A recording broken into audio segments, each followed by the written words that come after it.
Yo, what's great, guys? It's your boy Mod, aka the Mop of Justice, bringing my BBL Showdown Division Season 2 Week 1 battle versus Pynapel, coach of the Green Bay Patrice's.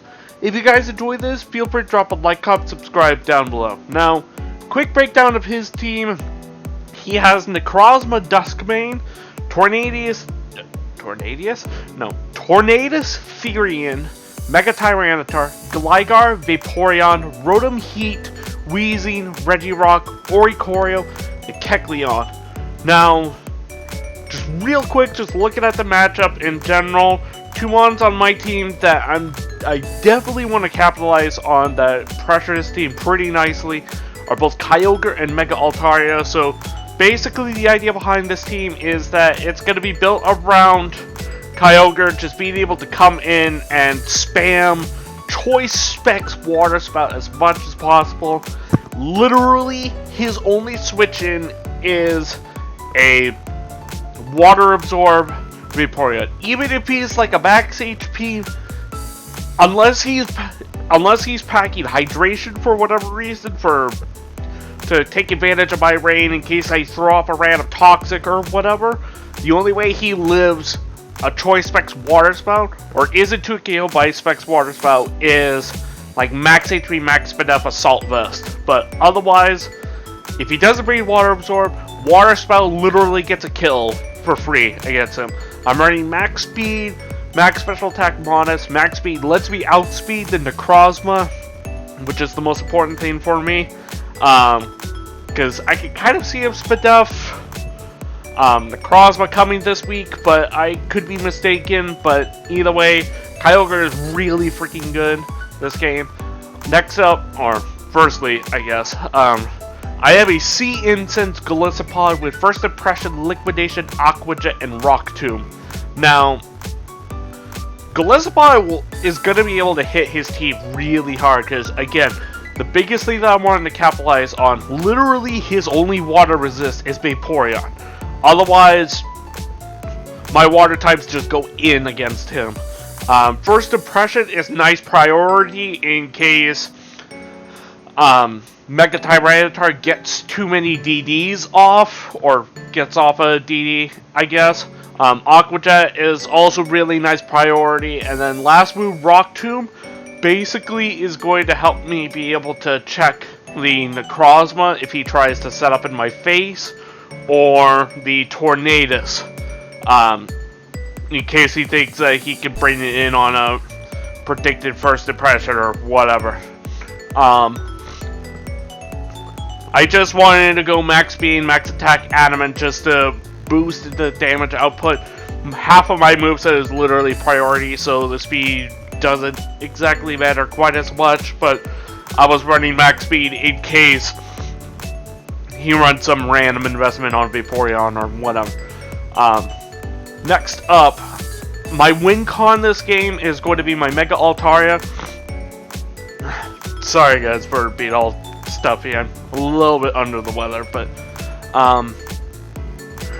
in any case, I know it looks kind of odd that I don't have Earthquake against a team with, you know, Mega Tyranitar and Necrozma Duskbane. I guess primarily Necrozma, but I'm fairly confident that my Dugtrio will be able to trap it, so this moveset kind of puts in a lot of work. Refresh is strictly there so that I could guaranteed set up on the Rotom, potentially, because obviously I resist both of its stabs. If it tries to go for foul play, great, I resist that. Will-O-Wisp, he can't even bank on Will-O-Wisp because I can still just set up in its face and have Facade. Literally, his best way of dealing with Altaria is if he Toxics me, so that's the main reason behind Refresh. Max attack adamant just to boost that damage output with a max speed. Basically guarantees that at +1, I guaranteed outspeed his entire team barring random Scarfers. And return in general is really good against him. His fairy resists are fairly limited. It's basically the Necrozma, which again, my gameplay is I'm going to try to trap it with my Dugtrio, and all in all just try to pressure it as much as possible. Wheezing, which to an extent I can beat it 1v1, and Rotom, which Mega Altaria basically counters Rotom Heat, so I wouldn't even be surprised if Rotom doesn't come. But, so there's that. Next up, I have Dugtrio with the Groundy of Z Earthquake. It's just a great nuke against his team and helps me deal with the Necrozma on the off chance that he breaks a Shukaberry. I also have Stone Edge to be able to hit the Tornadoes. I didn't even bother running a whole lot of speed because Torn naturally outspeeds me anyway, so he's probably going to run max speed Timid anyways. And then last two moves, Memento and Sucker Punch. Memento makes it a little bit easier to get in Altarian setup, whereas Sucker Punch can come in handy in case the Necrozma gets off an Autotomize, if it's like an Autotomize weakness policy set. Next up, I have a Spadef Ferrothorn with Leech Seed, Gyro Ball, Stealth Rock, and Power Whip. Basically puts in a fair amount of work against his team. The Spadef investment lets me take a hit. Oops. Let me close out of that real quick. The Spadef lets me take hits from Tornadoes a little bit more reliably. I don't really have any good flying resist on this team. My best is Thunderous, but Thunderous hardly counts because its bulk is meh, I guess. But Leech Seed paired with Leftovers helps me get back up to full after taking a hit. Gyro Ball is really nice against the Tornadoes once again, and makes sure that T-Tar cannot set up in my face. I have Stealth Rock to pressure his team and the Torn as much as possible, and then Power Whip is nice just so that I'm not walled by Vaporeon. And then the last mon, I have a Choice Scarf Thunderous. I decided to run enough speed for the Oricorio on the off chance that he runs Scarf, or if my Scarf gets knocked off. It's pretty decent against him, and it gives me a second check for Torn. Thunderbolt and Volt Switch is relatively free against him outside of like Rotom and Gligar, which is the main reason why I'm packing HP Water. Again, Rotom most likely isn't coming, but on the off chance it is, I want to make sure that he doesn't feel safe. I want to be able to punish him if I, let's say, go for the Hidden Power on the Gligar. If I'm in the rain, it will mimic the damage from a Hidden Power Ice. So I'm hoping that might be able to catch it off guard if necessary. If he predicts it to be HP Ice and then suddenly takes a massive ton of damage from Rain Boost to HP Water. And then Defog just for being able to get hazards away. He has quite a few reliable rockers on his team, being Regirock, T-Tar, even Gligar to an extent. The biggest thing too is it defogs away potential toxic spikes from Wheezing, which I could kind of see him trying to T-Spike stack me so that he could try to rack up damage on Kyogre to make Water Spouts do that much less damage against him. But in any case, that is the team builder, and I will see you guys in a second with the battle. And we are back. Now, as you guys can see, he decided to bring the Tornadus, Therian, Vaporeon, Necrozma, Duskmane, Wheezing, Gligar, and Kecleon. Basically, again, my game plan is get Kyogre in as often as possible, force the switch as best as possible, because Kyogre destroys him if I play my cards right. And then set up for a Mega Altaria sweep in the late game. Now, I decided to just lead off with my Thunderous because I figure there's a chance that he won't go hard into Gligar on this, and I can freely get off a Volt Switch depending on what he leads off with, and I can try to get some information. I go for the Volt Switch and realize that he actually has a fair amount of bulk on this Necrozma. I hard switch into my Golisopod. As you guys are going to see, Photon Geyser does over half, and basically at this point I decide, okay, he's most likely not Scarfed. I'm just going to try to get in my Kyogre and just get rid of this as soon as possible. He makes a good play, goes into Vaporeon on the water spout. We see that he is clearly water absorbed, so this will kind of be a little bit of a problem, but it's not the end of the world. I double out into my Ferrothorn on the Scald, and luckily I don't get burned.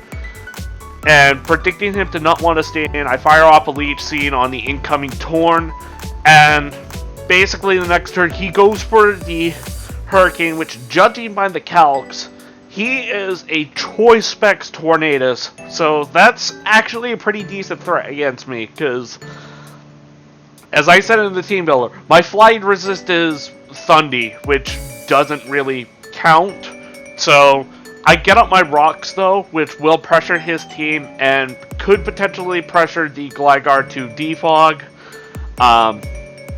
At this point, he's going to double out into Necrozma as I go for the Gyro Ball, because at this point, I could have eaten another hit thanks to my leftovers and the Leech Seed and still gotten a decent amount of HP back.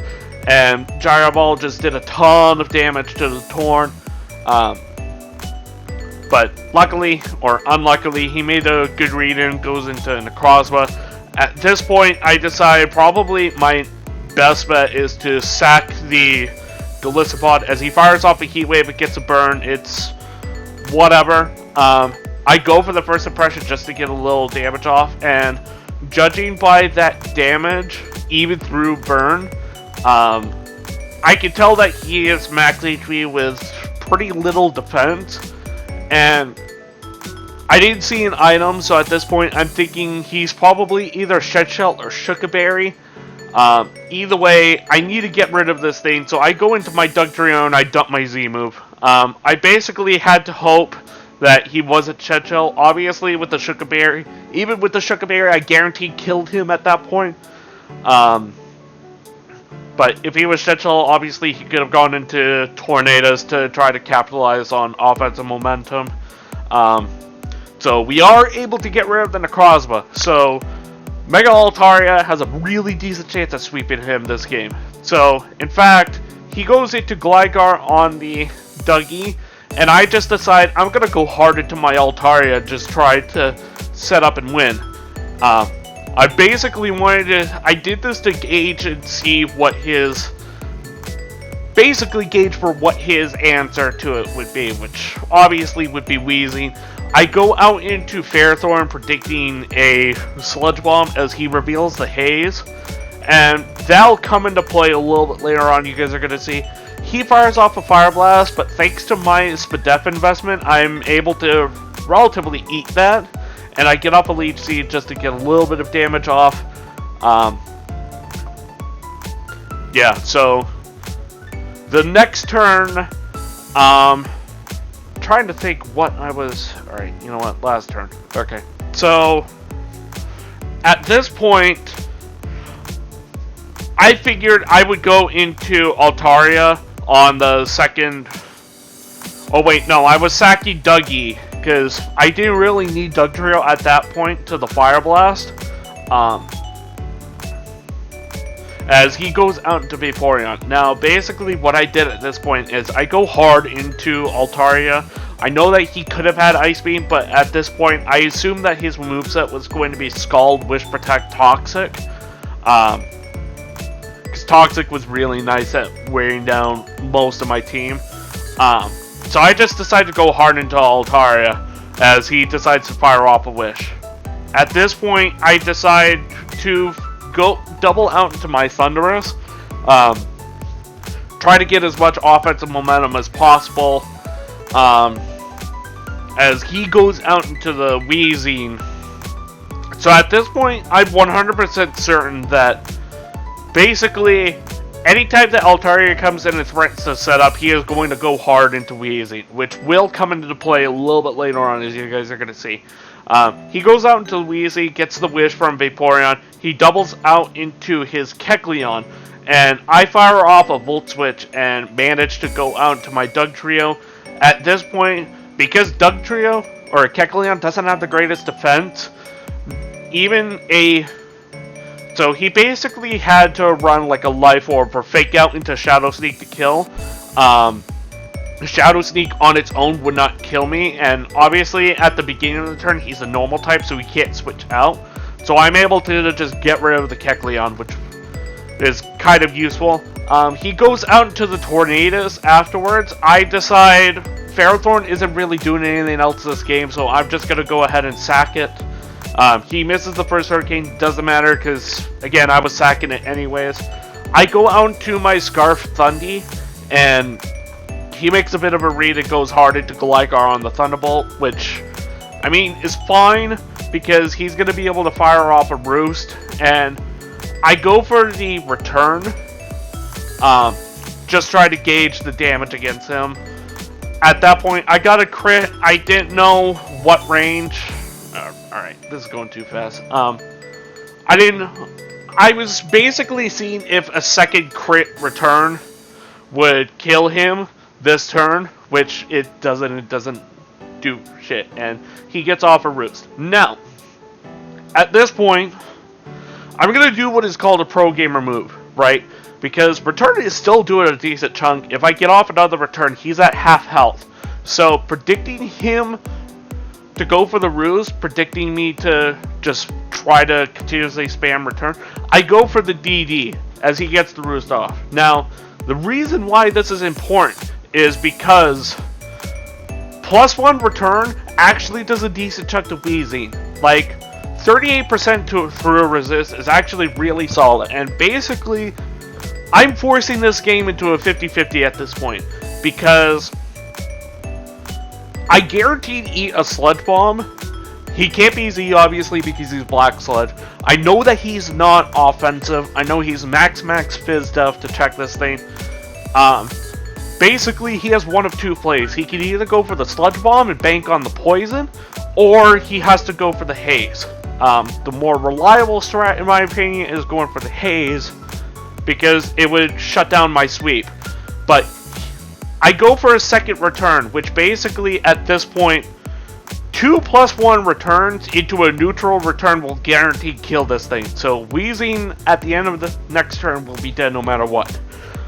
He goes for the Sludge Bomb and doesn't get the Poison. And this is pretty much... And because I'm still +1, I still guarantee kill no matter what. He goes into Gligar, and at this point, seeing this damage, this pretty much clinches the game for me, because Gligar cannot break through me. Basically what I do is, for these next couple turns, is I DD Roost until I get up to like +3 or 4, because I need I think it's +3 to guarantee OHKO Vaporeon, and not risk like a Roar or a Ice Beam, because at this point I needed a setup, because Torn is a massive threat and can very easily sweep the rest of me. So I get up to +3 and kill the Gligar. He goes out into Vaporeon. This is easily gonna drop because this is +3 Adamant, Pixelate boosted return, and he goes out into Torn, and your Portland Crawdons, guys, are gonna win Week 1, 4-0 against Pynapel, coach of the Green Bay Pachirisus. Really good game to him. Altaria definitely put the team on its back. And in general, again, it was just a really good game against him. In any case, thank you everybody for watching. I hope you guys enjoyed this. If you did, feel free to drop a like, comment, subscribe down below. And I will see you guys next week as we take on Darpinator 3001, coach of the Toronto Maple Bay Leafs. Peace out, guys.